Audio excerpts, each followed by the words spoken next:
Hello Nidorinas and Nidorinos, I'm KingNido, and today it is the Levere Constrictors going up against the Turffield Ebonies, and the Constrictors have been winning every single game that has been put in front of them as they make their way up the leaderboard, whereas for the Turffield Ebonies, ever since they had their first loss, they have been unable to win a game or a series. So with that said, let us know in the comments below who you think is going to win this matchup.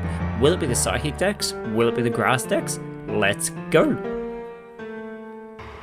3, 2, 1, go!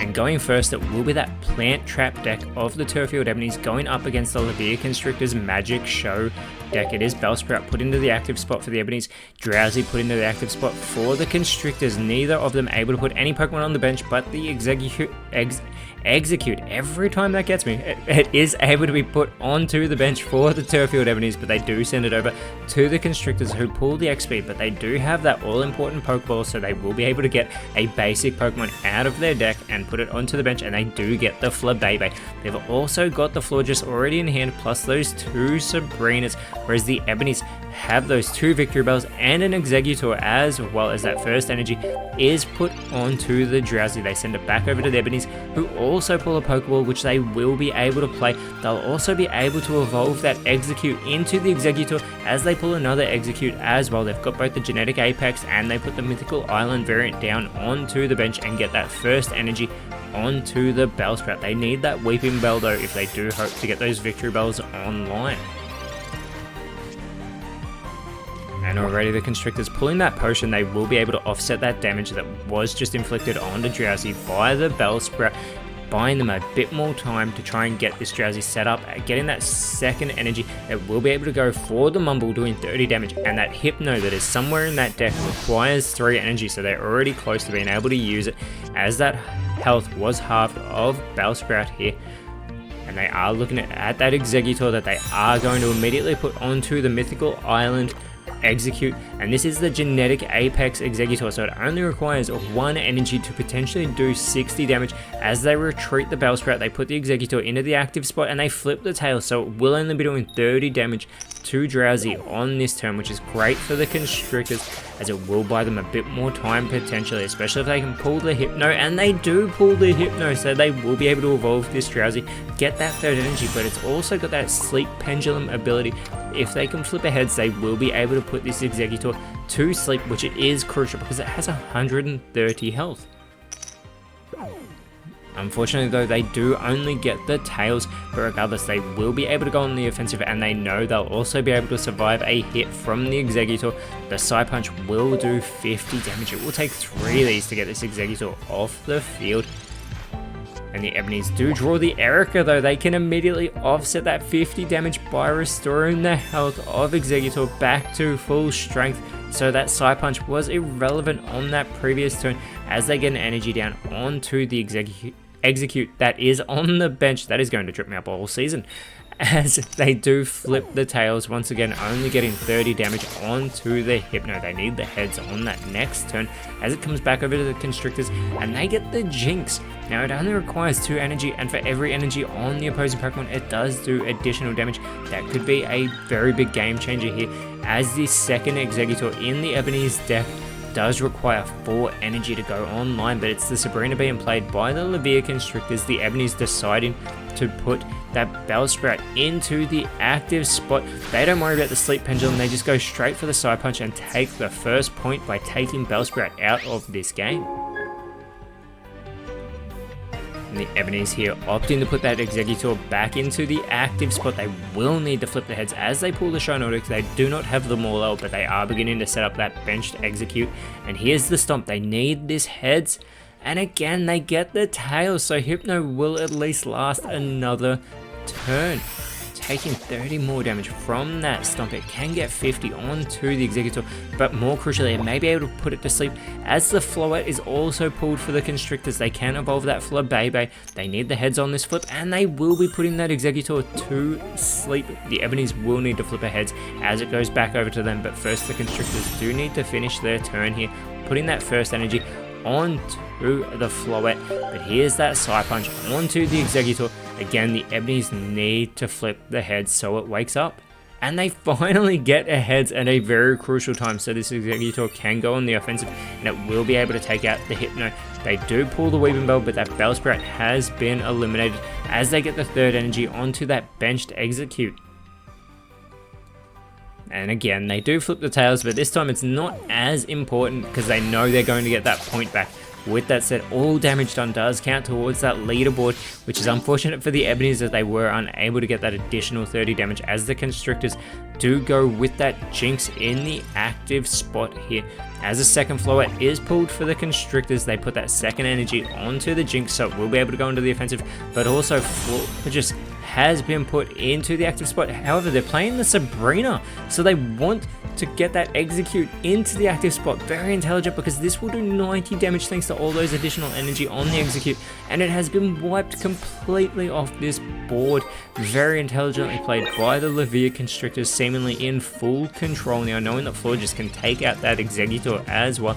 It is the Morlul being pulled for the Turffield Ebonies.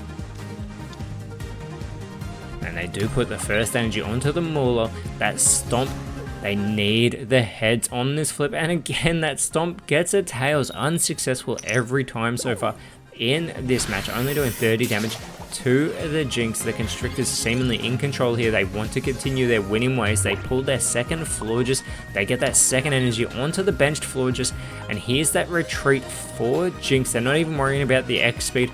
They are confident of what Florges can do to this Exeggutor. That Bloomshine will do 80 damage, and they will take that third point and game one here against the Turffield Ebonies. And as we always say, even if they take that second game, the third game here will count towards the leaderboard, and the Ebonies desperately need a victory as game one goes to the Constrictors. And setting up for game two, the Ebonies will be going first once again. This time they're going to be using that bugged out deck, going up against the Levere Constrictors Sentinel Clones deck. It is the Weedle put into the active spot for the Ebonies.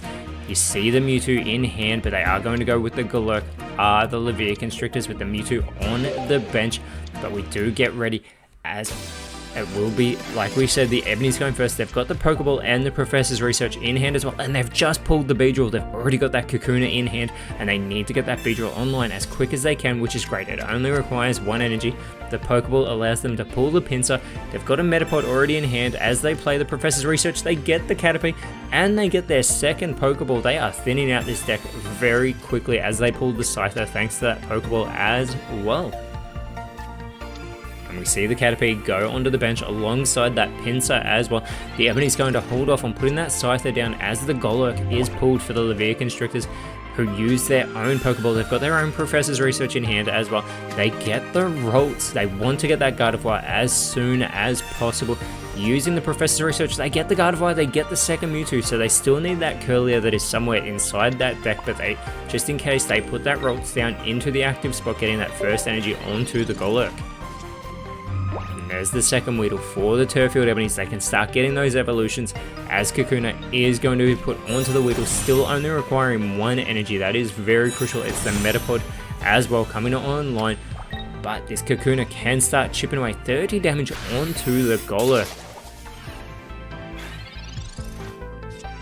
Constrictors fortunately pull their second Professor's Research here, so they can play that again. Then in these decks, they get that Pokeball, they get the Mythical Slab. Now they can choose which they want to play first, opt in for the Pokeball, trying to get all those basic Pokemon out. They get the second Rolts. Again, they need that Curlier in that next spot at the top of the deck, and it's the Mythical Slab that will go to the bottom of that deck here. Now they can evolve this Golurk, as it won't be able to outlast that Beedrill that is in hand for the Ebonies, and they intelligently do put that Golurk online.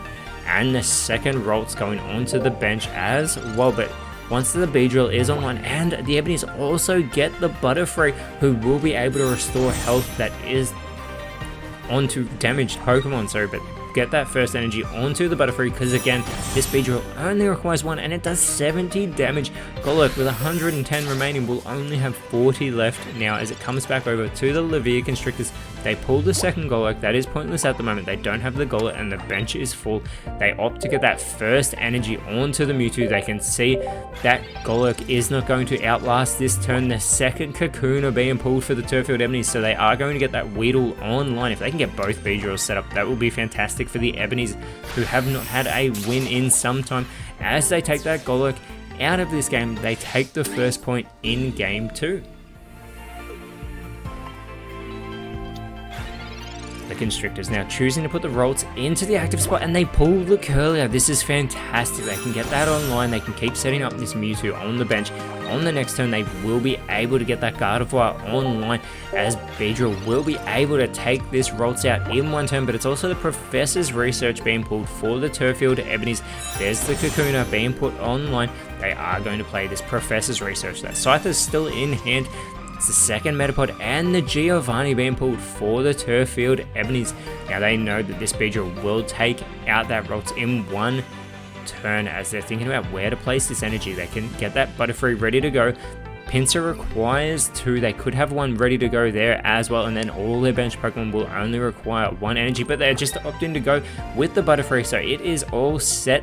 And they actually change. They retreat the Beedrill, they go with the Gust. They know this will take out the Rolts. They want to ensure that that Beedrill is still good in the active spot as they get their second point. The Constrictors have still not taken a point here in game 2. And the Constrictors do pull that second Golett as the third energy is put onto the Mewtwo. They get the Gardevoir online, and with that Psy Shadow ability, it is going to get that needed 4th energy onto the Mewtwo, and with this Power Blast, 120 damage will take the Butterfree out with 1 hit. It is out of this game, and finally the Constrictors have gotten their first point, but they are in a power position at the moment. The Ebonies are going to put that Beedrill back into the active spot.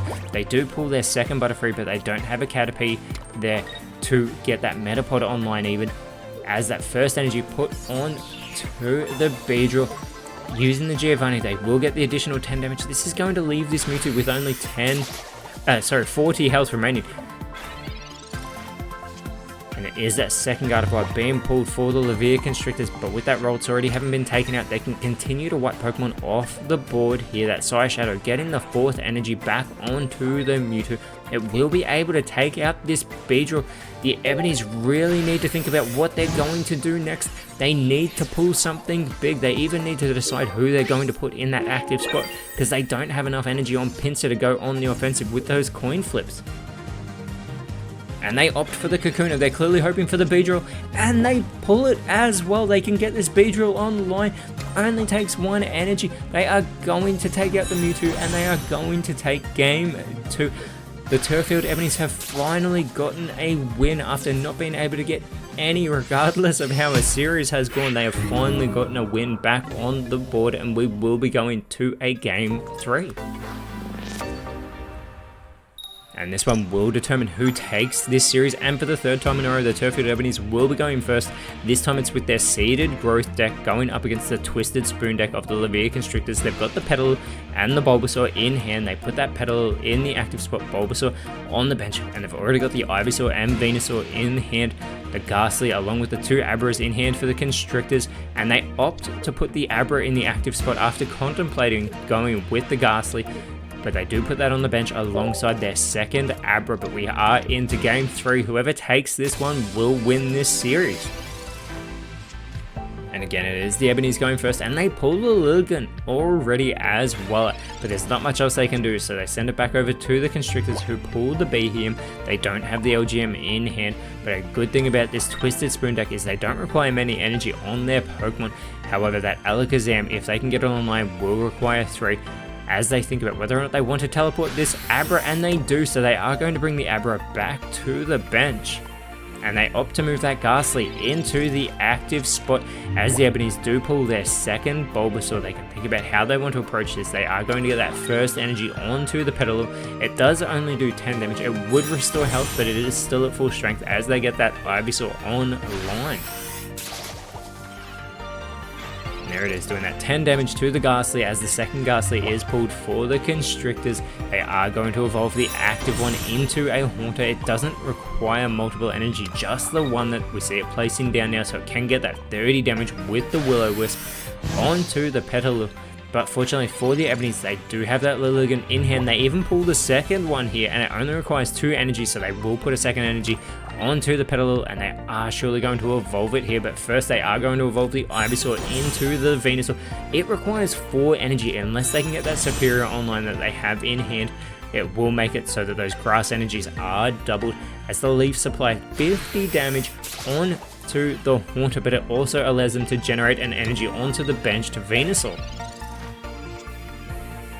And there's the LGM for the Levere Constrictors coming online, which is great. That Behem will be powered up based on how many benched Pokemon are on their Ebonies, as that Kadabra is put online, and it does get that second energy. It requires 3, as that Will-O-Wisp continues onto the Lilligant, another 30 damage, but we know that Lilligant here will be able to take Haunter off the board. The Professor's research that is pulled for the Ebonies, they are going to play that immediately.